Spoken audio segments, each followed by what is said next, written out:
வணக்கம். ஸோ இன்றைக்கும் வழக்கம் போல் ஒரு இன்ட்ரெஸ்டிங்கான பதிவோடு தாங்க உங்களெல்லாம் சந்திக்க வந்திருக்கேன். ஸோ நம்ம வாழ்க்கையில் ரொம்ப முக்கியமான ஒரு விஷயம், நம்ம வேக்கிங் ஹவர்ஸில் பண்ணிகிட்டே இருக்கிற ஒரு விஷயம் அப்படின்னு பார்த்தீங்கன்னா கம்யூனிகேஷன். நம்ம தூங்குற நேரத்தை தவிர முக்கால்வாசி நேரம் நம்ம கம்யூனிகேட் பண்ணிக்கிட்டே தான் இருக்கோம். ஸோ கம்யூனிகேஷன் அப்படின்றத நான் தமிழை மொழிபெயர்த்து சொல்கிறது ரொம்ப கஷ்டமான விஷயன்றதுனால நான் கம்யூனிகேஷன் ஸ்கில்ஸ் அப்படின்னே நம்ம இதை சொல்லலாம். ஸோ கம்யூனிகேஷன் அப்படின்னோடனே எல்லாரும் என்ன நினைப்பாங்கன்னா, பேசுகிறது தானே, நம்ம நிறைய நேரம் பேசிகிட்டு தான் இருக்கோமா அப்படின்னு நினைப்பாங்க. But communication is not only talking. முதல்ல நானும் அப்படி தான் நினச்சிட்டு இருந்தேன். பட் கம்யூனிகேஷன் நம்ம விஷயத்தை மெசேஜை நம்ம மற்றவங்களுக்கு ரிசீவ் பண்ண வைக்கிறதுக்கு பேசுறது மட்டும் ஒரு முறை கிடையாது. அந்த காலத்தில் எவல்யூஷனரி பீரியட்லேருந்து பார்த்தீங்கன்னா நிறைய நவரசம் மூலமாக, நவரச பாவனைகள் மூலமாக, இமோஷன்ஸ் மூலமாக தான் நம்ம நிறைய விஷயம் சொல்லிட்டு இருந்தோம். இன்றைக்கி எத்தனையோ ஆயிரங்கள் அளவில் மொழிகள் நம்மளுக்கு இன்றைக்கி வந்தாச்சு. ஸோ இன்றைக்கி மொழித்திறன் அதிகமாக இருக்கிறதுனால நம்ம அது மூலமாக இப்போ இன்றைக்கி நான் தமிழில் உங்ககிட்ட நான் கம்யூனிகேட் பண்ணிட்டு இருக்கேன். ஸோ அது வேர்பல் கம்யூனிகேஷன் சொல்லலாம். அதை தவிர ஒரு மொழி, பாடி லாங்குவேஜ், உடல் மொழி அப்படின்னு நம்ம சொல்லுவோம். அது மூலமாக தான் நம்ம நிறைய கம்யூனிகேட் பண்ணுறோம். அதை தவிர எழுத்துக்கள் மூலமாக, இப்படி பல்வேறு விதமாக நம்ம ஒன்று டாக்கிங் மூலமாகவோ, லிசனிங் மூலமாகவோ, ரைட்டிங் மூலமாகவோ நம்ம கம்யூனிகேட் பண்ணிக்கிட்டே தான் இருக்கோம். நம்ம கூட இருக்கிற உறவுகள் கிட்ட, நம்ம கூட பிஸ்னஸில், நம்ம ஒர்க்கில், நம்ம வேக்கிங் ஹவர்ஸில் 85% கிட்டத்தட்ட நம்ம கம்யூனிகேட் பண்ணிட்டு இருக்கோம். அப்போ இது எவ்வளோ முக்கியமான ஒரு விஷயம், அதை சரியாக தான் பண்ணுறோமா அப்படிங்கிறத நம்ம ஒரு தடவை ஒரு செக் பண்ணிக்கணுமா இல்லையா? ஸோ அதை சொல்கிறதுக்கு தான் இந்த பதிவு. அதாவது நம்மளோட மைண்ட் செட், நம்மளோட பர்சனாலிட்டி, இதெல்லாம் எப்படி ஒரு கம்யூனிகேஷனை பாதிக்குது, எந்த மாதிரி நீங்கள் உணரப்பட போகிறீங்க மற்றவங்க கிட்ட அப்படிங்கிறத உங்களுக்கு தெரிஞ்சுக்கிறது மூலமாக அதை நீங்கள் சரிப்பட்டீங்கன்னா உங்களுடைய கம்யூனிகேஷன் ரொம்பவே எஃபெக்டிவாக இருக்கிறது மூலமாக உங்களுடைய ஒர்க்கில் மட்டும் இல்லைங்க, உங்களுடைய பர்சனல் லைஃப்லையுமே ரொம்ப சந்தோஷமாக நம்மளால் இருக்க முடியும். அது மட்டும் இல்லாமல் எஃபெக்டிவாகவும் இருக்க முடியுன்றதை நம்ம இதில் சொல்லிக்க முடியும்.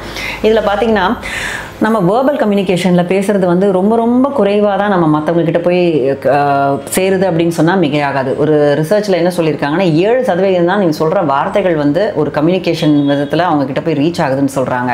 ஸோ அதை தவிர முக்கால்வாசி பார்த்தீங்கன்னா 55% மேலே எது போய் சேருது அப்படின்னு கேட்டிங்கன்னா நம்மளோட உடல் மொழி தானாங்க. ஏன்னா நம்ம நான் இதை நிறைய தடவை நான் ஒர்க் ஷாப்பில் பேசும்போது சொல்லுவேன், உங்கள் உடல் மொழி தான் உங்களுடைய காட்ஸ் ஓன் லாங்குவேஜ் மாதிரி. அதாவது உங்களுடைய ஒரு கடவுளே பேசுகிற மாதிரி உங்களுடைய மனசில் இருக்கிற விஷயங்கள்லாம் வெளியில் வர்றதே உங்கள் உடல் மொழியில் தான் அப்படின்னு சொல்லலாம். ஏன்னா நிறைய நேரம் நீங்கள் சில பேர்கிட்ட ரொம்ப நல்லபடியாக பழகணும் அப்படின்னு நினச்சி சில வார்த்தைகள் நம்ம நல்ல ஸ்வீட்டாக பேசுவீங்க. நீங்கள் ரொம்ப நல்லா இருக்கீங்க, நீங்கள் சொல்கிறது ரொம்ப பிடிச்சிருக்குங்க அப்படின்னு சொல்லிட்டு. ஆனால் நம்ம மனசில் என்ன இருக்கும்னா செம விருப்பாக இருக்கும். ஆஹா இவங்க வந்துட்டாங்களா, ஐயோ நம்மளை செம போர் அடிக்க போகுது அப்படின்னு சொல்லிட்டு அது உங்கள் உடல் மொழியில் லீக் ஆகி கிளியராக அவருக்கு போய் கம்யூனிகேட் ஆகிடும். அது அப்போது நம்ம இந்த இடத்துல எப்படி கம்யூனிகேட் பண்ணுறோம் நீங்கள் நினைக்கிறீங்கன்னா வேர்பலாக மட்டும்தான்? கண்டிப்பாக இல்லைங்க. ஆக்ஷன் ஸ்பீக்ஸ் லவுடர் தென் வேர்ட்ஸ்ன்ற மாதிரி உங்களுடைய உடல் மொழியான பாடி லாங்குவேஜ் நீங்கள் பேசுறதுக்கு முன்னாடி அவங்கக்கிட்ட சில தகவல்களை கொண்டு போய் சேர்த்துருது அப்படின்னா அது மிக ஆகாது. அப்போது நீங்கள் தெரிஞ்சுக்கணுமா இல்லையா, நம்ம உடல் மொழியை எப்படி கட்டுப்படுத்துறது, நம்ம சரியாக எப்படி மற்றவங்க கிட்ட நம்மளை ப்ரொஜெக்ட் பண்ணிக்கிறது, ஸோ தட் நம்மளை பாசிட்டிவாக தான் எல்லாரும் ஜட்ஜ் பண்ணணுங்கிறது தானே நம்மளுடைய யூஸ்வல் திங்கிங். இப்போ என்னையுமே நான் எப்படி நினைப்பேன், நம்மளுடைய வியூவர்ஸ் நம்மளை பாசிட்டிவாக நினைக்கணும்னு தான் நான் நினைப்பேன். அப்போ நான் அது தெரியாமல் நான் வார்த்தைகள் கரெக்டாக தாங்க யூஸ் பண்ணேன், ஆனால் கூட அவள் என்ன தப்பாக புரிஞ்சுக்கிட்டாங்க அப்படின்னா அப்போ உங்கள் உடல் மொழி தப்பாக இருந்திருக்கலாம் இல்லையா? அதை எப்படி சரி பண்ணுறது அப்படிங்கிற ரொம்ப இன்ட்ரெஸ்டிங்கான ஒரு விஷயத்தை தான் இன்றைக்கி நான் ஷேர் பண்ண போகிறேன். ஸோ இதில் ஐ கான்டாக்ட் ஃபஸ்ட் எடுத்துக்கலாம். ஸோ உடல் மொழியில் நம்ம எப்படிலாம் ஒருத்தங்கக்கிட்ட கம்யூனிகேட் பண்ணுறோம் வார்த்தைகள் இல்லாமல் அப்படின்னு பார்த்தீங்கன்னா நம்மளுடைய கண் அசைவுகள் மூலமாக, ஐ கான்டாக்ட், ஐ மூமெண்ட்ஸ் மட்டும் இல்லை, நம்ம கண்ணை எப்படி பார்த்து பேசுகிறோன்றது மூலமாக நம்ம நிறையா விஷயங்களை ஒருத்தங்கக்கிட்ட கம்யூனிகேட் பண்ணுறோம். ஸோ ஒருத்தங்கக்கிட்ட ஐ கான்டாக்டே வச்சுக்க முடியல அப்படின்னாலே உங்களுக்கு சோஷியல் ஸ்கில்ஸ் ப்ராப்ளம் இருக்குது, இல்லைனா உங்களுக்கு ஷையாக ஃபீல் பண்ணலாம், இல்லைனா கான்ஃபிடென்ஸ் கம்மியாக இருக்கலாம், இல்லைனா உங்களுக்கு பயம் இருக்கலாம், இல்லை உங்களுக்கு அவங்க மேலே ஒரு இன்ட்ரெஸ்டே இல்லாமல் கூட இருக்கலாம், இல்லை ரெஸ்பெக்ட் இல்லாமல் கூட இருக்கலாம். ஸோ இப்படி பலவேறு காரணத்தினால நம்ம ஐ கான்டாக்ட் வச்சுக்க மாட்டோம் கம்யூனிகேட் பண்ணும்போது. பட் கம்யூனிகேஷனுக்கு ரொம்ப எஃபெக்டிவான ஒரு விஷயம்னு கேட்டிங்கன்னா இந்த ஐ கான்டாக்ட் தான். நீங்கள் அதை நாளைக்கு உங்கள் மேனேஜர்கிட்டே ஆகட்டும், உங்கள் மனைவி கணவன் ஆகட்டும், உங்கள் குழந்தைங்களாகட்டும், யார்கிட்டையாச்சும் நீங்கள் ஐ கான்டாக்டோட பேசி பாருங்களேன், உங்கள் உறவு கண்டிப்பாக பலப்படுங்க. ஸோ இந்த ஐ கான்டாக்ட் ரொம்ப ரொம்ப ஸ்ட்ராங்காக நம்ம தகவல்கள் கொண்டு போய் சேர்க்குதுன்னு சொன்னால் மிகையாகாது. இப்போ டிராஃபிக் போலீஸ் கூட பார்த்தீங்கன்னா நீங்கள் ஐ கான்டாக்ட் வைக்கலைன்னா கரெக்டாக உங்களை பிடிச்சி கேட்பாங்க லைசன்ஸ் எங்கன்னு சொல்லிட்டு. ஏன்னா நீங்கள் கான்ஃபிடென்ஸ் இல்லை, ஏமாத்துறீங்க, டிஸ்ஆனஸ்டின்னு கூட சொல்லலாம் ஐ கான்டாக்ட் இல்லாதது. ஸோ அதை தவிர நம்மளுடைய மேனரிசம்ஸ், நம்ம வந்து என்ன மாதிரியான ஒரு அசைவுகளை நம்ம வந்து இருக்கிறோம். சில பேர் பார்த்திங்கன்னா ஒரு சில பாடி லாங்குவேஜ் அவங்களுக்கு அது ஆட்டோமேட்டிக்காக அந்த மேனரிசம் வந்துடும். பேசும்போதே சில பேர் தலையை சொல்லிட்டு இருப்பாங்க, சில பேர் இப்படி இப்படி பண்ணுவாங்க. இந்த மாதிரி சில விஷயங்கள் நமக்கு தெரியாமலே நம்ம தவறான ஒரு கருத்துக்களை அவங்களுக்கு சொல்லுவோம். ஸோ இதை பற்றி தெரிஞ்சுக்கணும்னா எல்லாரும் ஒரு நிமிஷம் ஃப்ரீஸ் பண்ணுங்கள். டக்குன்னு நம்ம இப்போ பேசிகிட்டே இருக்கீங்க, ஃப்ரீஸ் பண்ணி பாருங்கள் நீங்கள் எந்த மாதிரி பேசிகிட்டு இருக்கீங்கன்ற. அப்போ உங்கள் மேனரிசம் என்னன்றதை தெரிஞ்சு நீங்கள் சரி பண்ணிக்கிட்டாலும் கண்டிப்பாக உங்கள் கம்யூனிகேஷன் வந்து இஃபெக்டிவாகவே இருக்குன்னு சொல்ல முடியும். அதை தவிர நிறைய ஜெஸ்டர்ஸ் யூஸ் பண்ணணும் பேசும்போதுன்னு சொல்லுவாங்க. அந்த மாதிரி இந்த கை அசைவுகள்லாம் இருக்கு இல்லையா, இப்போ நான் அப்படியே ரூபம் மாதிரி உட்காந்து பேசினேன்னா அதுக்கு ஆர்டிஃபிஷியல் இன்டெலிஜென்ஸே பேசிடலாமே, டாக்டர் சித்ரா தேவையில்லைன்ற மாதிரி இருக்கும். ஸோ அந்த முகபாவனைகள், அந்த கை அசைவுகள்லாம் நம்ம கம்யூனிகேஷனை இன்னும் பலப்படுத்துதுன்னு சொன்னால் மிகையாகாது. சில பேர் ரொம்ப இன்ட்ரோவர்ட்டாக இருப்பாங்க, நல்லா பேசுவாங்க, எல்லாம் இருப்பாங்க, ஆனால் முகபாவனைகள் ரொம்ப அதிகமாக இருக்காது, ஃபீலிங்ஸ் ரொம்ப காட்ட மாட்டாங்க. அப்போ கம்யூனிகேஷன் எந்த அளவுக்கு இஃபெக்டிவாக செய்யணும்னா அதில் கொஞ்சம் கொஸ்டின் மார்க் தான். So if you really want communication இஃபெக்டிவாக இருக்கணும்னு நினச்சிங்கன்னா இந்த முகபாவனைகளை கொஞ்சம் மாற்றிக்கலாம். இப்போ ஆங்கர்ஸ்லாம் பேசுவாங்க, அவங்க ரொம்ப அதிக முகபாவனை காட்டுவாங்க, அந்தளவுக்கு நம்ம காட்ட வேண்டாம். ஓரளவுக்கு அந்த ஃபீலிங்கோடு பேசும்போது தான் அந்த கம்யூனிகேஷன் இன்னொருத்தங்களை ரீச் பண்ண முடியும். அது மட்டும் இல்லாமல் நம்ம ஜெஸ்டர்ஸ், நம்ம கை மூமெண்ட்டை யூஸ் பண்ணும்போது இன்னொருத்தங்க நம்மளை என்ன நினைப்பாங்கன்னா இவங்க ஆர்வமாக இருக்காங்க நம்ம பேசுகிறதுல அப்படின்ற ஒரு பாசிட்டிவ் ஃபீலிங் அவங்களுக்கு வரும்.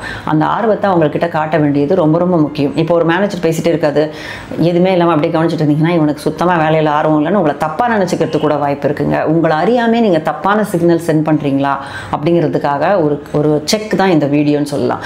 ஸோ ஜஸ்டிஸ் பற்றி சொல்லியாச்சு. ஒரு பர்சனல் டிஸ்டன்ஸ் நீங்கள் எவ்வளோ தூரம் மெயின்டைன் பண்ணுறீங்க. ஒரு நண்பராக இருந்தால் நம்ம இவ்வளோ க்ளோஸில் பேசுவோம், உங்களுக்கு பிடிக்கல இல்லைனா வந்து ஒரு ப்ரொஃபஷனல் ரிலேஷன்ஷிப்னா இவ்வளோ டிஸ்டன்ஸில் இருப்போம். ஸோ ஈவன் அந்த உடல் மொழியானது கூட உங்களுடைய குவாலிட்டி ஆஃப் ரிலேஷன்ஷிப். இப்போ கணவன் மனைவியாக இருந்தால் இவ்வளோ தூரம் சண்டையில் இருக்கும்போது இவ்வளோ தூரத்துலேருந்து பேசுவீங்க, க்ளோஸாக இருக்கும்போது இவ்வளோ க்ளோஸாக இருப்பீங்க. ஸோ இது நம்ம பிளான் பண்ணி பண்ணுறது கிடையாது, இது ஆட்டோமேட்டிக்காக நம்ம உடல் மொழியாக இருக்கிறதுனால சில நேரங்களில் நம்ம மனசில் இருக்க விஷயம் படம் போட்டு காட்டின மாதிரி எதிராளிக்கு தெரிஞ்சிருது. அது தெரியக்கூடாது அப்படின்னா இந்த சீக்கிரட்டை தெரிஞ்சுக்கிட்டிங்கன்னா இதை ஹைட் பண்ணிக்க முடியும் உங்களால்.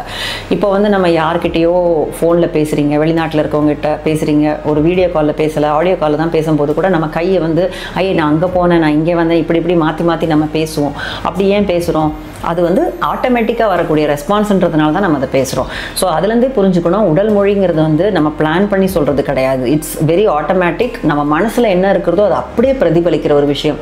நம்ம மனப்பான்மை, நம்மளுடைய ஆளுமை எல்லாத்தையும் வந்து படம் போட்டு காட்டக்கூடிய ஒரு விஷயம். அதனால தானே சொல்லுவாங்க face is the index of the mind. உங்கள் ஃபேஷியல் எக்ஸ்பிரஷன், நீ நல்லா இருக்குன்னு சொல்கிறேன், உன் முகத்தை பார்த்தாலே தெரியுதுப்பா அப்படின்னு சொல்லுவாங்க இல்லையா. முகத்தை பார்த்தா எப்படி சோர்வாக இருக்கியா, கவலையாக இருக்கியா, இந்த மாதிரி நம்ம கண்டுபிடிக்கிறோமோ நம்மளுடைய கம்யூனிகேஷன்ஸில் நம்ம ஃபேஷியல் எக்ஸ்பிரஷன் ரொம்ப முக்கியங்க.